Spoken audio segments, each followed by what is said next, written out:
Ever since getting elected as land commissioner, George P. Bush has kept a low profile in the press. Democrats say they think he is vulnerable and made mistakes. Miguel Suazo is one of those Dems running against Bush and in studio this morning.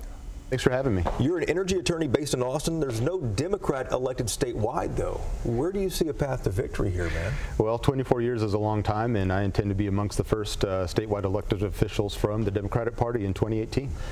The land commissioner's office has been in the news a lot lately over the past few months, past couple of years, over its management of the Alamo. Should that landmark be controlled by that office? Well, the reality is that it is controlled by that office, and unfortunately nobody knows where the buck stops in terms of the stewardship and oversight of the Alamo, and that's a failure of leadership. And so I'm running on the platform of actually being qualified and competent to administer the oversight of things like the Alamo. What would you do differently? Well, first of all, I'd be very clear with the public about what I intend to do and how we intend to preserve and protect the shrine to Texas. And so I think part of that is communicating and not hiding behind a bunch of nonprofits and hiding the way that dollars are actually being spent and administered in the preservation and protection of the Alamo. So again, that's a failure of leadership more than anything else. And there have been a lot of questions about the current land commissioner, George P. Bush, and the transparency on that. That's right. And you disagree with his handling so far, I presume. It sounds like that. Well, I think everybody does, including the legislature. You know, his hearing was not pretty for him. And so we need more transparency. And, you know, when you work in a public office, that's the least that you can provide the public in addition to being competent to execute the job.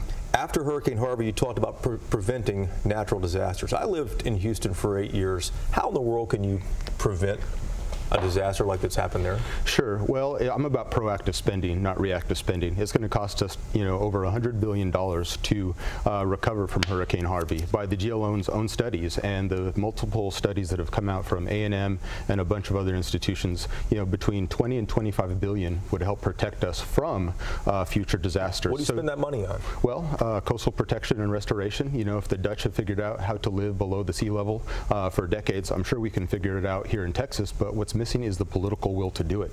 I've worked with all the federal agencies who are in charge of helping the state of Texas protect itself from storms like Harvey. And the next one's coming. The next hurricane season starts in June. We're not ready. We're backpedaling, trying to recover from Harvey. We need to be being proactive, not reactive. For a fraction of what we spent recovering from Harvey, and will continue to spend recovering from Harvey, we could put in the coastal defenses and protections that we need to make sure this doesn't happen again. Like a surge barrier or something like that? It's like a seawall, that's right. Okay, you said that was the only wall that Texas needs to build, I believe. Absolutely right. Your line on that. You talked about something else on your website that struck me as well too, innovating government, and you use blockchain technology as an example of that, which Bitcoin is part of.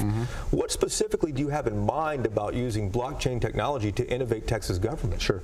Well, that's just one example of innovating in government. Blockchain technology is going to innovate and transform the world that we live in. And so I'm for adopting new technologies that can help us be more efficient. There's things like smart contracts. There's things like, smart ledger technology that helps us allocate and understand where funds are going, and that's instantaneous. So those types of things leaders need to be looking at and looking for ways to integrate them into government operations in ways that save the taxpayer dollars. All right, Miguel Suazo, the Democratic candidate for Texas Land Commissioner. Good luck to you. Thanks for having me.